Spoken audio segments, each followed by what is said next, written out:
Welcome back to the deep dive. Today, we've got a really substantial stack of sources you sent us. We're going to use them to do a deep dive into some, well, frankly, some surprising numbers. Right. We're talking about the recent and pretty significant decline in Tesla's sales and a market share right across the European market. That's the mission. And when you strip away, all the hype and just look at the raw data, the narrative of Tesla being this undisputed king of EVs, it's facing a massive challenge in Europe. We're going to analyze exactly how steep this slide has been, and then we'll unpack the two major strategies they're deploying right now to try and, well, regain that lost ground. Okay, let's unpack this. Yeah. Because the sheer scale of the decline is what really shocked me in these materials. I mean, for a company that seems so dominant globally, this is something else. And Europe is a critical market for EV adoption, right? Yeah. It's mature.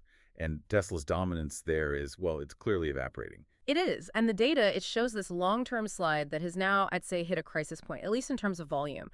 We're looking specifically at the BEV market, that's battery electric vehicles, across 13 major European countries.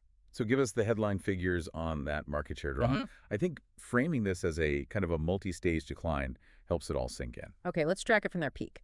If you go back to, say, the third quarter of 2019, Tesla held a whopping 36% of the BEV market share. That was their moment, unchallenged. 36%, wow. Right. They kept up strong momentum for a bit, but by the third quarter of 2021, that figure was already down to 23.4%. That was really the first big warning sign. A drop of almost 13 percentage points in just 2 years. So that's competitive pressure really starting to bite. Correct, but the most recent data is the painful part. The Q3 2025 numbers show Tesla's share sitting at just 10.2%. 10.2? Yeah, that entire trend from 36% all the way down to 10.2% is just a massive contraction in their market presence, all in 6 years. That's a staggering slide. And this is where we have to challenge that standard EV narrative. Often people see market share drop in a growing industry and they just say, oh, the market's bigger, so the share is smaller. But the sources here really emphasize this isn't just a market share problem, it's a volume crisis. That is the critical distinction. It's not about percentages getting diluted in a bigger pool, it's about actual physical sales volumes being down enormously. If we look at the comparison for the first 10 months of the year to date, the decline is genuinely stark. Okay, let's break that down then, the volume drop, Yeah. comparing 2023 to 2025. So in the first 10 months of 2023, Tesla sold about 294,700 vehicles. That's the Model Y and Model 3 combined. That was a high point. A very high point. Now, fast forward just 2 years, first 10 months of 2025, the total figure is down to around 179,600 vehicles. So we're talking a difference of over 115,000 cars. I mean, just to put that loss in perspective, that's enough cars to fill, several major shipping ports. It's not a rounding error. Yep. That's a catastrophic failure to keep pace. And if you look specifically at the last quarter, 2025 is described in the source material as a horrible year for the company in Europe. It's showing a quarterly sales drop of over 50% compared to the previous year. This is what signals a volume crisis, and, well, it forced a big change in strategy. It sounds like Tesla's realizing it can't just be a solo act anymore. Who else is slicing up that market share? Which I guess brings us perfectly to the competitive environment. Exactly. While Tesla's drop is the big headline, a couple of other things really stand out from the data. First, the combined market share of the top 8 leading BEV brands. It also dropped over that same period. Which implies market diversification. So the pie isn't just being taken from Tesla and handed to one single competitor. It's being sliced into many more smaller pieces. A maturing market. That's absolutely right. And second, Tesla wasn't the only incumbent to feel the pain. The sources point out that Renault's EV market share also collapsed. They're both struggling, but probably for different reasons. I have to ask there, is it fair to lump Tesla's struggles in with, say, legacy issues that might have sunk Renault? I mean, Renault's collapse could be due to aging platforms, supply chains.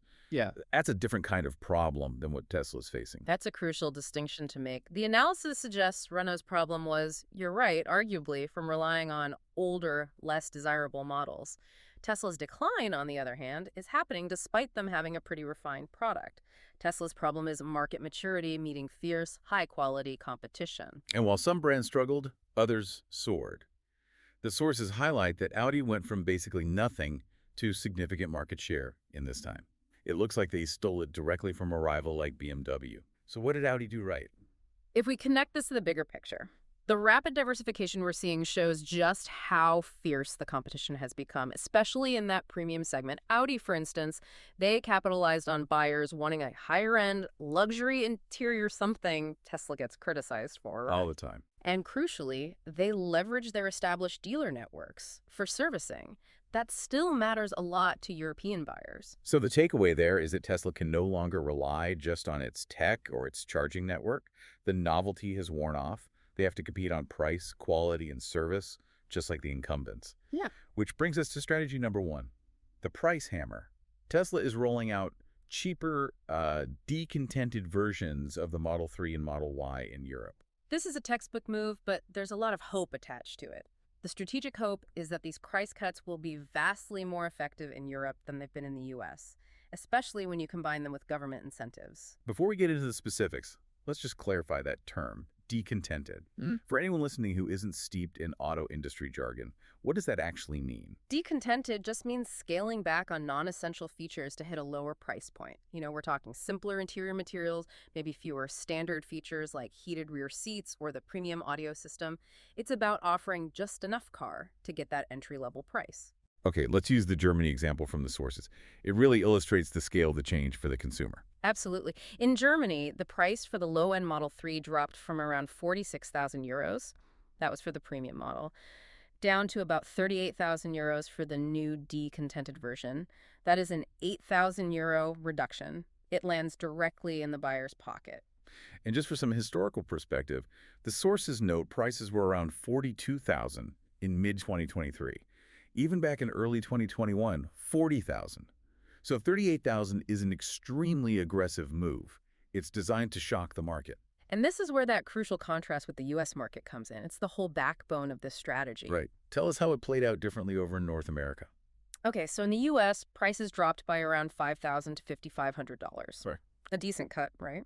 But at the same time, because of legislative changes, the U.S. consumer lost the big $7,500 federal EV tax credit. So in essence, Tesla gave the consumer $5,000, but the government took away $7,500. The effective purchase price for the customer actually rose by about $2,000. Wow. So in the U.S., the price cuts were completely negated. The cars actually felt less affordable. But in Europe, the drop is real, immediate, and potentially stackable with other incentives. Strategy 1 is a pure price play. Exactly.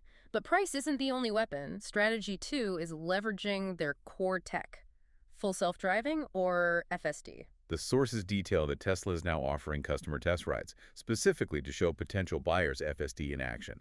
This shifts FSD from this, future promise to a tangible sales tool right now. And the rollout is rapid. It's currently running in 5 European countries: Germany, France, Italy, Denmark, and Switzerland. With Denmark and Switzerland having just started the program, according to the source material basically yesterday, it shows how fast they can move. The question is, will showcasing a piece of high-end software actually move cars off the lot? Because the sources seem to indicate a lot of ambiguity around this FSD promotion. There is definite uncertainty. I mean, on one hand, fans and shareholders are claiming these FSD ride-alongs are, quote, massively successful and popular. But on the other hand, the actual impact on sales is, well, it's unclear. In the US, the take rate for actually purchasing the FSD software is only around 10 to 15%. So just demonstrating the tech doesn't mean people are willing to pay the big premium for it. It might be a great party trick, but a volume crisis needs hard sales conversions. This brings us to the elephant in the room, the unresolved headwinds. You, the listener, are probably wondering what could possibly negate these two powerful strategies, the price cuts and the FSD push. And here's where it gets really interesting. The sources suggest two massive hurdles these new strategies have to overcome, and one of them is highly sensitive. The sources raise two fundamental questions that will determine if this turnaround works. The first is whether cheaper prices can actually override people's existing preferences, for domestic brands, for established designs. This is market maturity. People aren't just looking for an EV, they're looking for a Volkswagen or a BMW. That makes perfect sense. European loyalty is often brand deep. A cheaper Model 3 might not be enough to overcome a multi-generational attachment to, say, a German brand known for its engineering. Precisely. But the second question raised in the sources is arguably the most complex. They explicitly asked whether the new pricing and the FSD offerings can supersede the feelings of potential buyers who are, and I'm quoting here, just not wanting to buy Tesla vehicles because of Elon Musk's political activities. So the sources are directly acknowledging that Musk's very public, often controversial persona and political activities are acting as a recognized potential headwind against sales, particularly in Europe. Absolutely. The source material doesn't take a political side at all, but it confirms the existence of this external pressure on sales. It frames the polarization of the leadership as a legitimate economic factor that has to be part of the equation. The price cut and the FSD demo might appeal to the rational consumer, but brand aversion, driven by the leader's communication, that becomes an emotional veto. It's a fascinating dilemma. It means the company is fighting a war on two fronts, one against other car makers and one against a reputational issue tied directly to its leader's persona.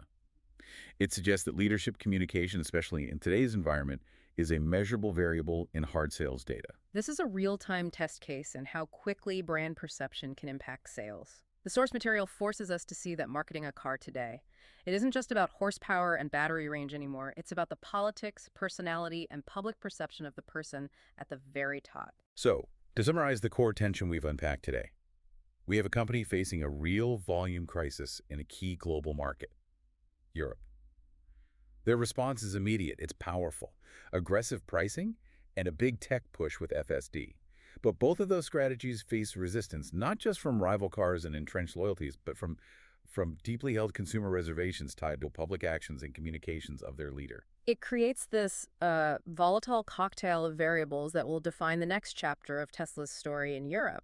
The question now is which factor is going to prove most powerful in 2026? And as we wrap up this deep dive, we want to leave you with a final provocative thought to consider. Based on all this data, what stands out to you as the single most powerful factor currently influencing European EV buyers? Is it an €8,000 price drop? Is it the novelty and promise of FSD technology? Or is it brand affiliation and the reputation of the company's leadership? Think about that tension. Consider which of those forces will truly win out in the market. Thank you so much for joining us for this deep dive. If you want to stay ahead of the curve and get all the context without the clutter, be sure to follow the channel for future breakdowns. We'll see you next time.